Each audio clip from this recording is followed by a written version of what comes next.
Hello everyone, कैसे हैं आप सभी लोग। आशा करते हैं आप लोग बिल्कुल स्वस्थ होंगे, मस्त होंगे। अभी हम करने वाले हैं एक्सरसाइज 6.2 का क्वेश्चन नंबर 7। इसके पहले का सभी सवाल हम लोग कर चुके हैं।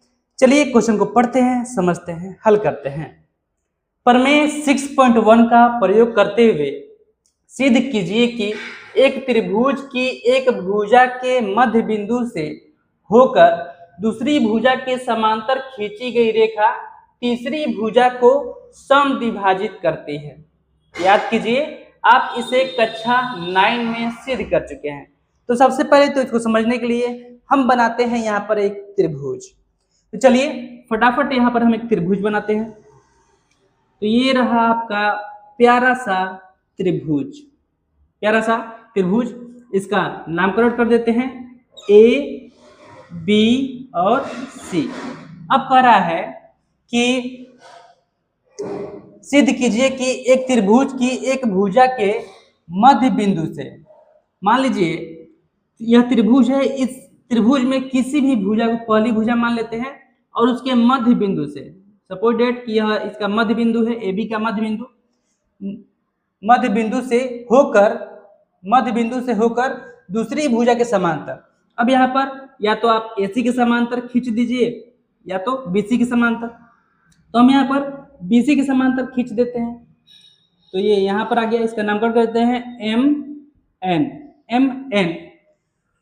समांतर खींची गई रेखा, BC के समांतर रेखा खींच दिए, खींची गई रेखा तीसरी भुजा को यानी कि AC को, तीसरी भुजा को समद्विभाजित करती है। यानी कि इसे कहना है कि सिद्ध करना है। क्या सिद्ध करना है? यहाँ पर लिखते हैं हल, और यहाँ पर सिद्ध करना है, सिद्ध करना है। क्या सिद्ध करना है बाबू? यहाँ पर सिद्ध करना है AN जो है यह बराबर है किसके? NC के। AN जो है यह बराबर है NC के। ये हमें सिद्ध करना है। अब थोड़ा हम लिख लेते हैं कि क्वेश्चन में क्या क्या दिया है। क्वेश्चन में क्या क्या दिया है तो यहाँ पर लिखते हैं दिया है। तो क्या दिया है?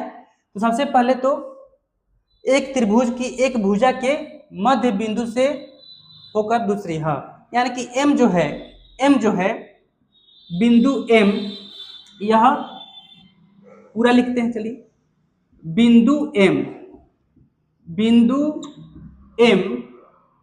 AB का, बिंदु M AB का मध्य बिंदु है, AB का मध्य बिंदु है, बिंदु M AB का मध्य बिंदु है। यानी मध्य बिंदु है, इसका मतलब क्या हुआ? AM जो होगा वह MB के बराबर होगा। AM जो होगा वह MB के बराबर होगा। इसके अलावा MN जो है यह समांतर है किसके? BC के। MN जो है यह समांतर है BC के। जब MN समांतर BC के है तो हम लोग क्या लिख सकते हैं? हम लिख सकते हैं AM बटा MB बराबर AN बटा NC। कैसे हम लिख दिए? तो इसको हम लिख दिए प्रमेय 6.1 से, जो कि प्रश्न में कह भी रहा है कि प्रमेय 6.1 का प्रयोग करते हुए इसको सही करना है, सिद्ध करना है। तो चलिए, तो यहाँ पर MN बटा क्या है? BC है। MN नहीं है, MN समांतर BC है, बराबर क्या है? AM बटा MB है। AM जो है यह MB के बराबर है। AM जो है MB के बराबर है। तो हम AM के जगह पर MB रख देते हैं या MB की जगह पर AM रख देते हैं। तो हम यहाँ पर AM के जगह पर MB रख देते हैं। तो हम लिख सकते हैं MB बटा MB इधर हो जाएगा AN बटा NC।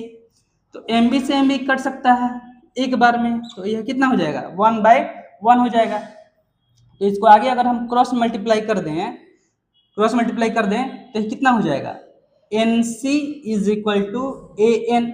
हो सकता है कि नहीं? NC में 1 से मल्टीप्लाई करेंगे तो NC ही रहेगा, AN में 1 से मल्टीप्लाई करेंगे तो AN ही रहेगा। तो क्या हमें यही सिद्ध करना था ना? NC is equal to AN। ठीक है, तो यहाँ पर क्या लिख देंगे? यहाँ पर लिख देंगे सिद्ध हुआ। बहुत ही आसान क्वेश्चन था, जो कि आप लोग को लगा भी होगा। तो क्वेश्चन समझ में तो नहीं आने का तो कोई सवाल ही नहीं है। चैनल को सब्सक्राइब जरूर कीजिएगा, वीडियो को लाइक जरूर कीजिएगा। मिलते हैं अगले सवाल के साथ अगले वीडियो में, तब तक के लिए धन्यवाद।